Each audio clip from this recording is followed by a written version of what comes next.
ٹھیک اوکے ٹھیک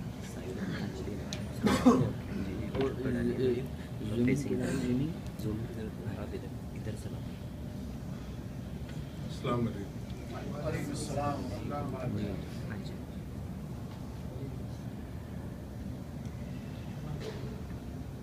عالی جناب وقار امروہی صاحب،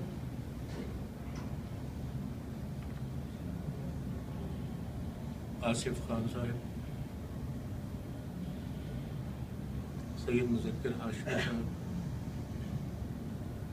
ندیم السما خان صاحب، رخسار احمد صاحب، اور میرا وہ عزیز دوست جس کو دیکھنے کے بعد میں اکثر سنجیدگی بھول جاتا ہوں، نوشاد علی خان صاحب،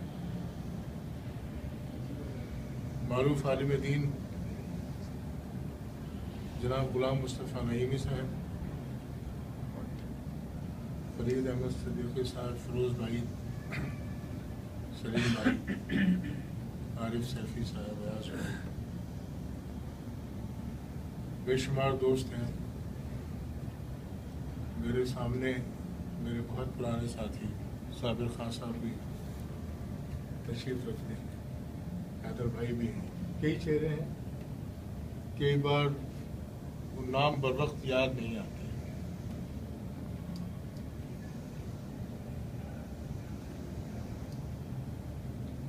بہت دیر سے یہ پروگرام چل رہا ہے اور مجھے تو تبرکاً کھڑا کیا گیا ہے. سارا میٹر یہاں لوگوں نے نپٹا دیا. بہت بہترین تقریریں ہوئیں، اور اگر مجھے اس صاحبگوئی کے لیے معاف فرمائیں کہ اگر تقریروں سے مسائل حل ہو جاتے ہوتے تو شاید ہمارے نکلتے نکلتے امت مسلمہ کا ادھار ہو جاتا. صحیح. اتنی خوبصورت اور اچھی پر اثر تقریریں یہاں پر ہوئی ہیں. تھوڑا سا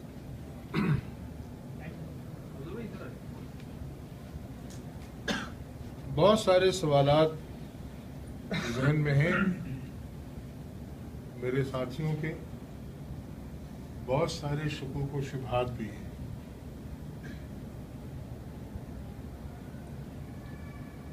بہت سارے سسپیشنز ہیں. سب چیزیں ایکسپریشن میں آتی نہیں ہیں، سب باتیں بیان نہیں کی جا سکتی، کچھ نہ کچھ رہ جاتا ہے. اور چونکہ مجھے اور آرگنائزرز کو، اور خاص طور سے آج کے جو چیف آرگنائزر ہیں میرے بڑے عزیز ہیں آصف خان، ان کا یہ احسان ہے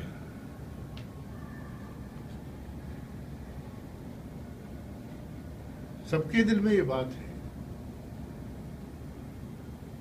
کہ ہو سکتا ہے ہم اس پوزیشن میں ہوں کہ اپنے خیالات کا اظہار تقریر کے دوران نہ کر پائیں، اس لیے اتنی گنجائش رکھی گئی کہ جب تقاریر کا سلسلہ ختم ہو اور صدر منحوس جسے آپ محبتاً صدر موصوف کہتے ہیں،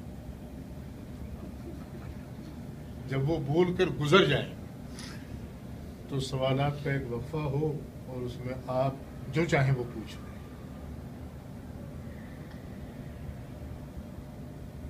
اس میں کوئی شک نہیں ہے کہ یہ ہماری منزل تو نہیں ہے جہاں ہم بیٹھے ہیں یا جہاں یہ نوجوان دوست کھڑے ہیں. یہ قومی پارٹی آف انڈیا کی منزل نہیں ہے، اور میں تو خیر ایک فقیر آدمی ہوں، میری کیا منزل ہو سکتی ہے. ہم سب کو زمین کے اندر جانا ہے، منزل تو وہی ہے. لیکن بہرحال یہ پہلا موقع ہے ہماری آرگنائزیشنل کریئر میں جب ہم اس جگہ پر ایک گیٹ ٹوگیدر لے کر بیٹھے ہیں. ان ہیڈز آف میں سلام کرتا ہوں.